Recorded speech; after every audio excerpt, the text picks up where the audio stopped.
تو نیت کرنے کے بعد جب لبیک کہتا ہے اللہ اکبر۔ تو یہ تمام کیفیات کو اپنانے کا نام حالت احرام ہے۔ سبحان اللہ۔ مفتی صاحب، آج ہمارے ساتھ ذہن جدید کے نمائندگان، ہمارے خوش فکر نوجوان موجود ہیں اور آپ سے یہ کچھ سوالات بھی کرنا چاہتے ہیں۔ محمد عبداللہ ہمارے ساتھ اس وقت تشریف فرما ہے۔ عبداللہ، اپنا سوال مفتی صاحب سے کیجئے۔ اور میرا اس کا سوال جواب یہ ہے کہ انشاءاللہ مفتی صاحب احرام ہمارے کی فرمائیں۔ حقیقت کیا ہے؟ کیا صرف 2 سفید چادروں کا نام ہی احرام ہے؟ دیکھیں بیٹا، بڑا پیارا سوال آپ نے کیا۔ عام طور پر لوگ یہ پوچھتے ہیں، ذہنوں میں یہ آتا ہے۔ نمبر 1 بات یہ ہے کہ احرام جو ہے یہ 2 چادروں کا نام ہے، یہ بات بالکل صحیح ہے۔ جیسے لیکن دوسری بات یہ ہے، یہ 2 چادریں ایک سمبل کی حیثیت رکھتی ہیں۔ احرام کی اصل حقیقت کیا ہے کہ بہت سی جسے ہم نارملی روٹین میں ہوتے ہیں نا، تو بہت سی چیزیں ہمارے لیے جائز ہوتی ہیں، جی لیکن جب ہم ایک خاص حالت میں، جسے حالت احرام کہتے ہیں نا، جب ہم اس کی نیت کرتے ہیں عمرے کی یا حج کی، اور پھر لبیک کہتے ہیں، گویا کہ ہم حالت احرام میں آ گئے، جی تو کچھ گھنٹوں کے لیے یا کچھ دنوں کے لیے جب تک ہم حالت احرام میں ہیں تو کچھ چیزیں ہمارے لیے ممنوع ہیں۔ سورہ مائدہ میں آغاز میں فرمایا دوسری آیت میں کہ یا ایھا الذین آمنوا لا تحلوا شعائر اللہ ولا الشہر الحرام۔ یہاں پر حالت احرام کا ذکر ہے، یعنی حرام ہونے کا۔ پھر فرمایا کہ وَإِذَا حَلَلْتُمْ، جب تم احرام سے باہر آ جاؤ تو فَاسْتَادُوا، پھر تم شکار کر سکتے ہو۔ صحیح۔ تو ایک خاص جو ممانعتیں ہوتی ہیں، ممانعات ہوتی ہیں، اور جن چیزوں کا کرنا ممنوع ہو جاتا ہے، عام دنوں میں نہیں ہوتا، تو اس خاص حالت کو حالت احرام کہتے ہیں، اس خاص کیفیت کو حالت احرام کہتے ہیں۔ اور یہ جو 2 چادریں ہم پہنتے ہیں، یہ اس کی ایک علامت کا نام ہے، جو یہ بندہ دیکھتے ہی سمجھ جائے کہ یہ بندہ جو 2 چادروں میں ملبوس ہے یہ حالت احرام میں ہے۔ واہ واہ واہ، یہ سمبل ہے جس طرح جی، کے جی۔ آپ فرما رہے ہیں۔ اور ہمارے ساتھ اس وقت حسن خالد موجود ہیں۔ حسن، اپنا سوال مفتی صاحب سے۔ اچھا مفتی صاحب، ایسا ہوتا ہے کہ عام طور پر جب ہم کسی بڑی شخصیت سے ملنے جاتے ہیں تو عمدہ لباس پہن کر جاتے ہیں، ویل ڈریسڈ ہو کے جاتے ہیں، لیکن حج جیسی عظیم عبادت اور سادہ سی 2 چادریں، ایسا کیوں؟ آپ بڑی شخصیات کو چھوڑیں، اگر آپ گھر پر ایک کیجول ڈریس میں ہیں، جی ہاں، یعنی اب آپ سونے کے لیے جا رہے ہیں، ایک نائٹ ڈریس آپ نے پہنا ہوا ہے، جی ہاں، اور دستک ہوتی ہے یا ڈور بیل بجتی ہے، اور آپ کا کوئی دوست ملنے کے لیے آئے تو ذرا اہم دوست ہو تو آپ فوراً وہ لباس، تبدیل وہ کر ڈریس چینج کرتے ہیں، ایسا ہی ہے نا کہ یار اس کو برا نہ لگ جائے۔ جی ہاں، تو کسی بڑی شخصیت سے ملنے کے لیے جاتے ہیں تو 10 مرتبہ آئینے کے سامنے، مرر کے سامنے کھڑے ہوتے ہیں کہ کوئی کمی نہ رہ جائے۔ لیکن یہ کیا مسئلہ ہے کہ عام شخصیت سے ملنے کے لیے جائیں تو اچھے ڈریس میں جائیں، اور ارحم الراحمین کی 2 جہاں کے بادشاہ، خالق و مالک کی سبحان بارگاہ میں اللہ، جائیں سبحان اللہ۔ تو ان 2 چادروں میں جائیں۔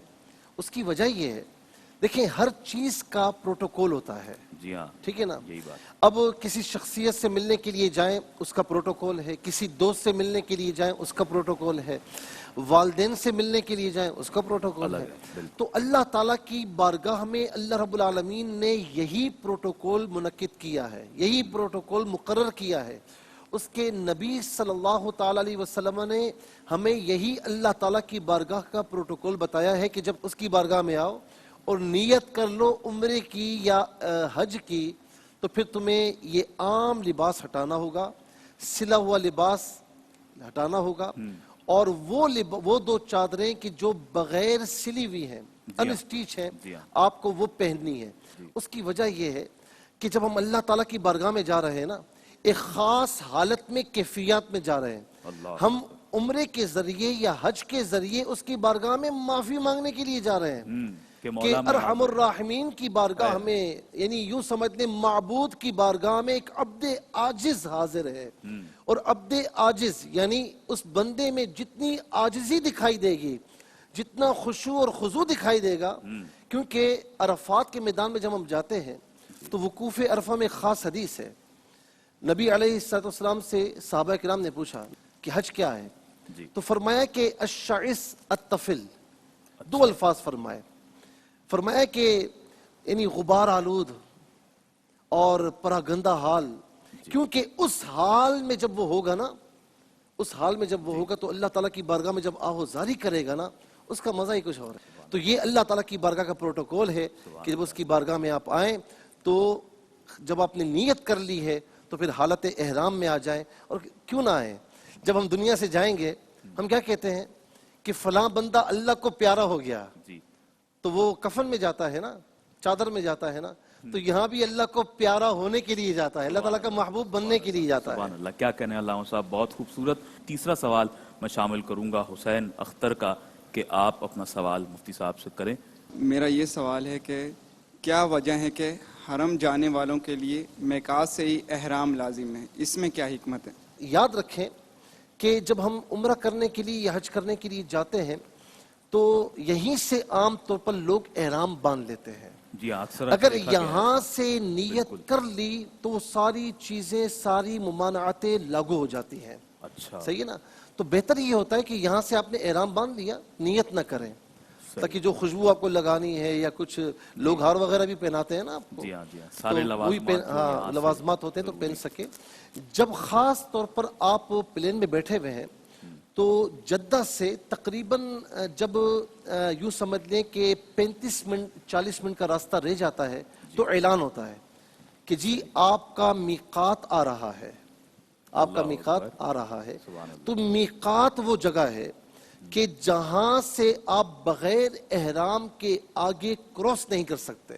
صحیح، میری بات سمجھ رہے ہیں؟ جی بغیر احرام کے اگر آپ نے کراس کیا تو دم واجب ہو جاتا ہے۔ تو میقات سے پہلے آپ نیت کر لیں اور اللہ کی بارگاہ میں لبیک کہہ دیں تو آپ حالت احرام میں آ جاتے ہیں۔ میقات کو بغیر احرام کراس نہیں کر سکتے۔ کیوں؟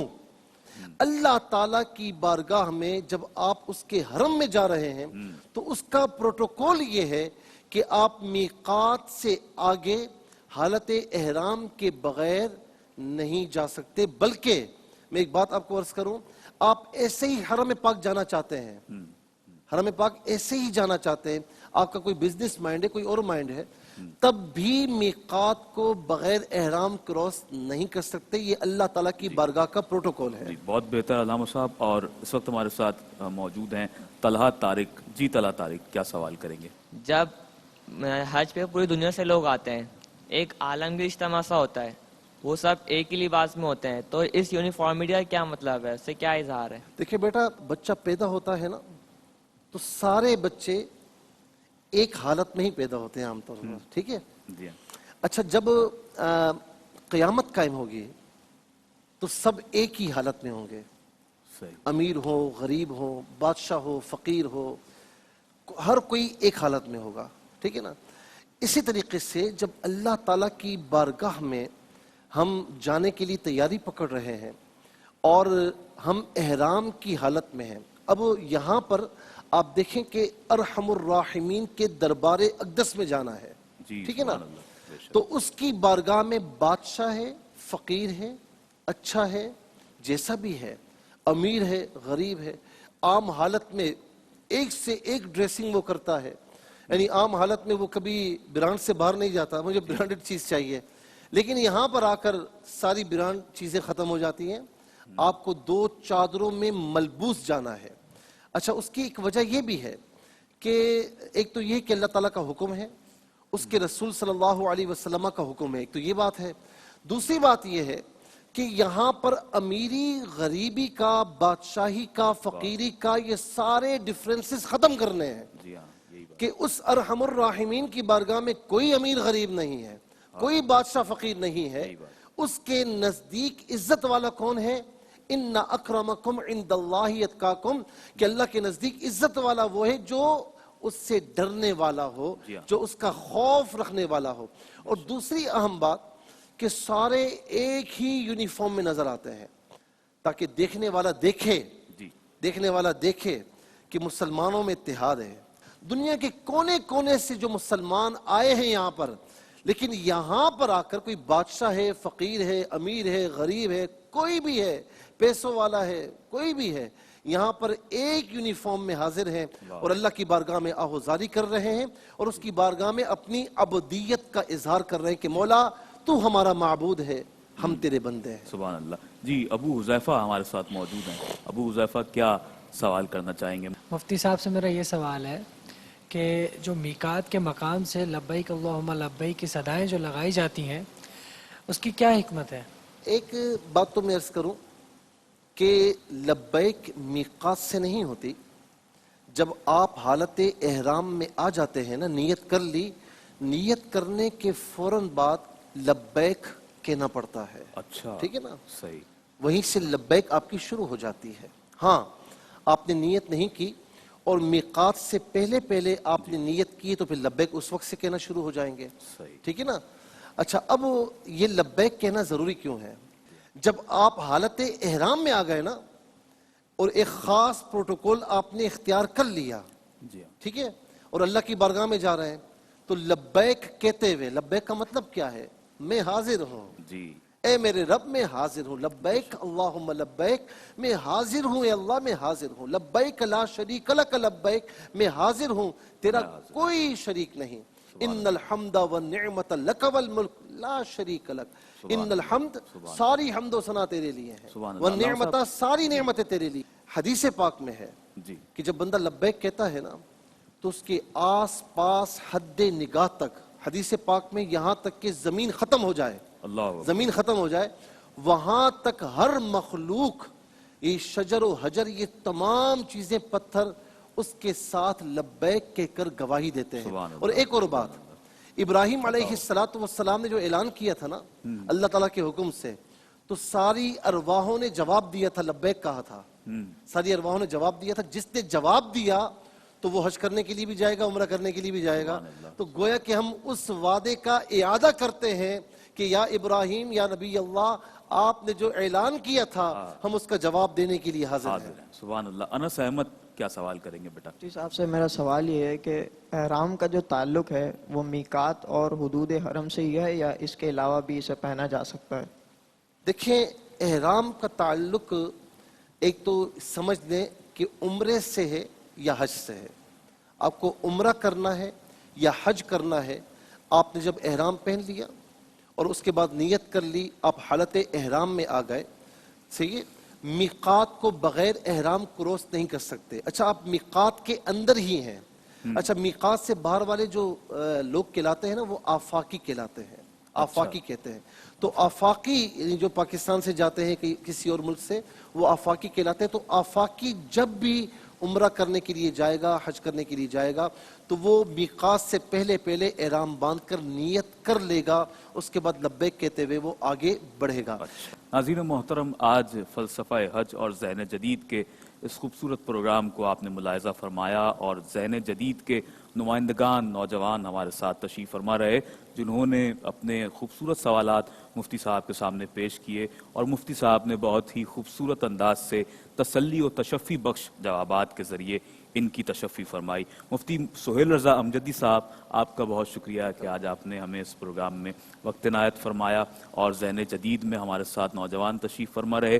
آپ سب کا بہت شکریہ. اور ناظرین محترم، اگلے پروگرام تک کے لیے آپ کا میزبان سید عدنان خالد اس دعا، اس یقین کے ساتھ آپ سے اجازت چاہتا ہے کہ اللہ رب العالمین آپ کا، ہمارا، ہم سب کا حامی و ناصر ہو. اللہ نگہبان.